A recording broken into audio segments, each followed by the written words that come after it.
Gazetana koti koti bola abata wala muturre lala. Gazetana koti koti bola abata wala muturre lala. Gazetana koti koti bola abata wala muturre lala. Gazetana koti koti bola abata wala muturre lala. Abata wala muturre lala. Abata wala muturre lala. Abata wala muturre lala. Abata wala muturre lala. Abata wala muturre lala. Abata wala muturre lala. Abata wala muturre lala. Abata wala muturre lala.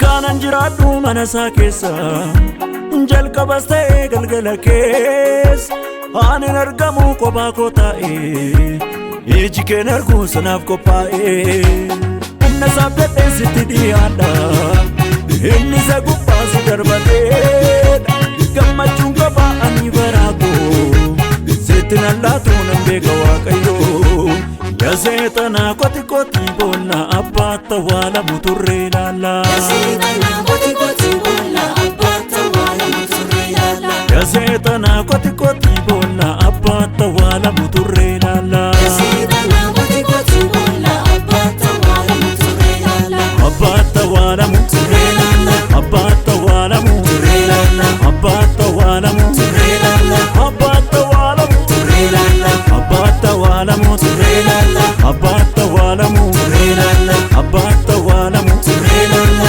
Abata wala muturre lala.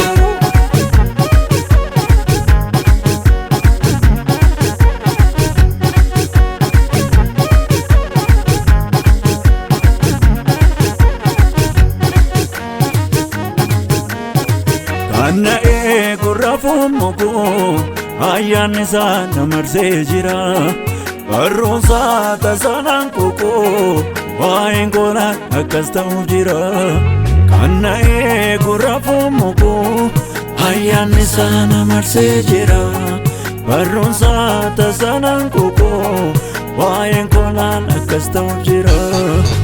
Dubarraa ka'een dura qaqqaba ebbada jallaqaun jalqaba garanitti adeemu wallaaloo na fuuldura taa'eera ni caalu yeroo namni milkaa'u boonna du'aa darbee yeroo namni jaa'u kakuu kan wal argee yeroo namni milkaa'u boonna du'aa darbee yeroo namni jaa'u kakuu kan wal argee.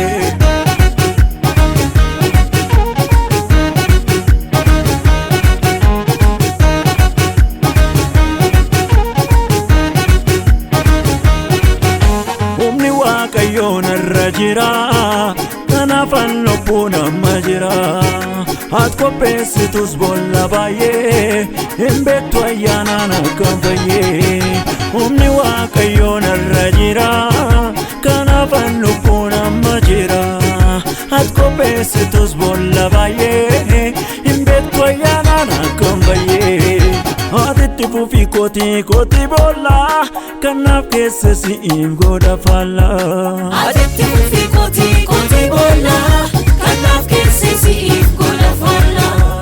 Natti buute sinniisu waaqni koo tulaaltu bakka gaa karoorri koo. Natti buute sinniisu waaqni koo tulaaltu bakka gaa karoorri koo.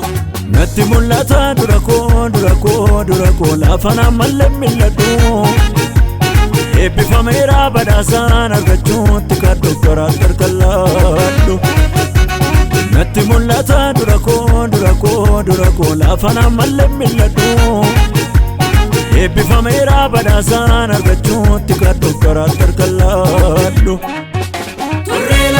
yeroo namni milkaa'u boonna du'aa darbee yeroo namni mijaa'u kakuu koo wal argee yeroo namni milkaa'u boonna du'aa darbee yeroo namni mijaa'u kakuu koo wal argee gazeexana koti boonna abbaata waala muturree laala gazeexana